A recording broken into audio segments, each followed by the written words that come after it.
Hi, this is Paul. I wanted to make a video. I meant to actually make this video last week when the verdict was announced, but I didn't. You know, like I said, I get distracted easily. But I wanted to make mention of the justice finally got served in the Ahmaud Arbery case. Okay, when they convicted all three men.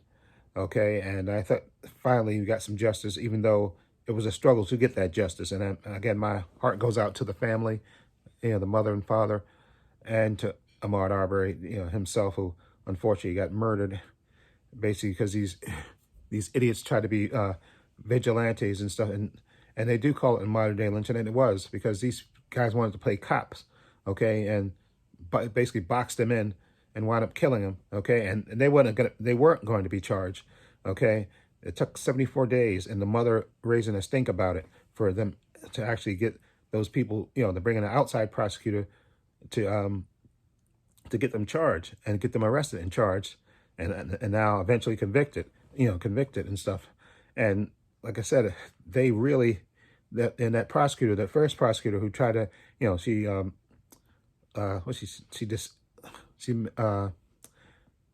passed the case on because she said she knew one of the guys, Michaels, worked for her and stuff. But she was really, she was the one that told them, Jackie McMullen, I think that's her name, right? She was the one that told them, the cops, that not to arrest him. They wanted to arrest him that same night, and she told them, no, don't arrest him, okay? And then she passed it on to another prosecutor in another state, and then he said he had a conflict because I think he worked with the son or something on in another case or something, and then but before he did that, he did the unusual step of saying, oh, this looks like a typical citizen's arrest thing. This doesn't need to be prosecuted, okay? Which was, again, not his up to, they was going out of their way not to charge these people.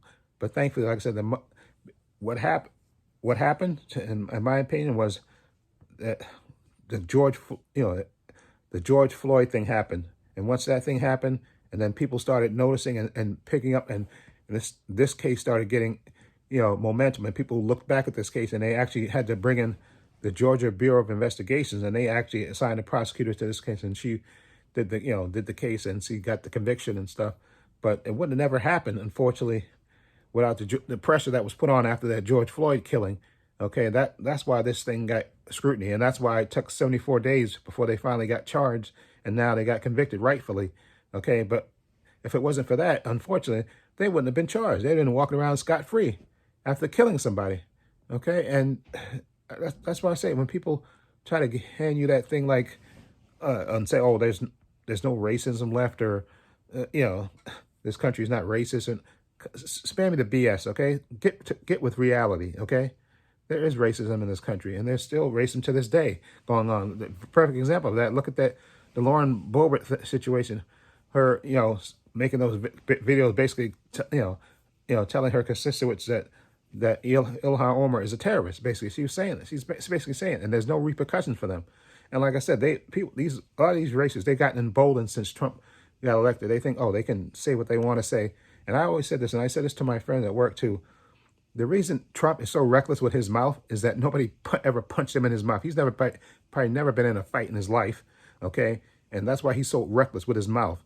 If somebody would have punched him in his mouth, and that's why I don't know how Ted Cruz's wife, Ted Cruz's family, okay, even looks at him after everything Donald Trump did to him, said about his wife and his father, and he's still trying to kiss Trump's ass and his base's ass.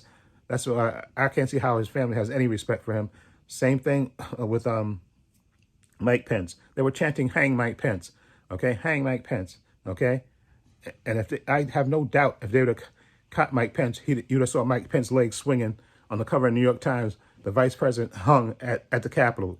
That would have been the hang. And now Mike Pence is just pathetic, okay? Because me and my friend were talking about this. If that was me, okay, the next day when I would have went to the White House, I would have told the Secret Service, okay, I want to have a private conversation with the president. Okay, could you step out for a minute? As soon as they stepped out, I would have started whipping. I would have proceeded to whip his ass. He'd have been crying like a little girl, and then the Secret Service would have had to come in and drag me off him, because I would have been beating the shit. And then you would have saw the president on TV with shades on, because he would have had two black eyes, a busted nose, and a busted mouth. Because there's no way in the world, he's with his family right there when those idiots were storming the Capitol, and they built a fake noose right up not a fake news, a gallows there, and they were actually going to hang him up there. I think they would have if they would have caught him. And this idiot for then still trying to kiss ass about Donald Trump, saying we had a disagreement about the election, but I'm still have his back. You are pathetic. You and your brother are pathetic.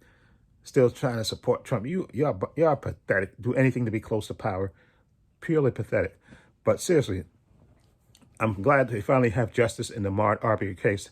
Again, I feel sorry for the family, and at least they had that, before Thanksgiving, they got their justice and stuff, even though that's not going to bring their son back and stuff. But I'm finally glad that they got some justice. Okay, and again, like I said, it would have never happened, I don't think, without the George Floyd case happening. I don't think it would have ever happened. They put that public pressure on them to do something about it. Okay, the people weren't happening. They were protesting and making us think, because you have to do that. Even though these people are trying to stop protests and pass these laws that make it that where you can actually, I think in some of these states where you can actually run over protesters and stuff, just absolutely asinine in this country. And that's why I tell my friends sometimes I just feel like leaving the country, because the amount of idiots running around in Washington and all over the country just makes you sad. Okay, it really does make you sad.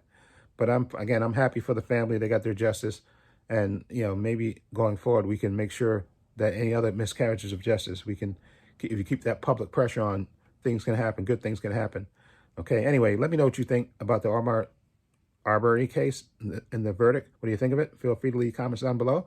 I have links to my social media in the description box, Facebook, Twitter, Instagram. Also, I have a link down below to my main channel, Trepacer. Check that out. And also, I have a link down below to my patron. And I want to say a special thank you to my patron. His name will appear in this video somewhere. I want to say thank you to him for supporting me. And again, my patron's only $5 a month. Tons of content on there. Tons of TV shows, unedited TV show reactions on there.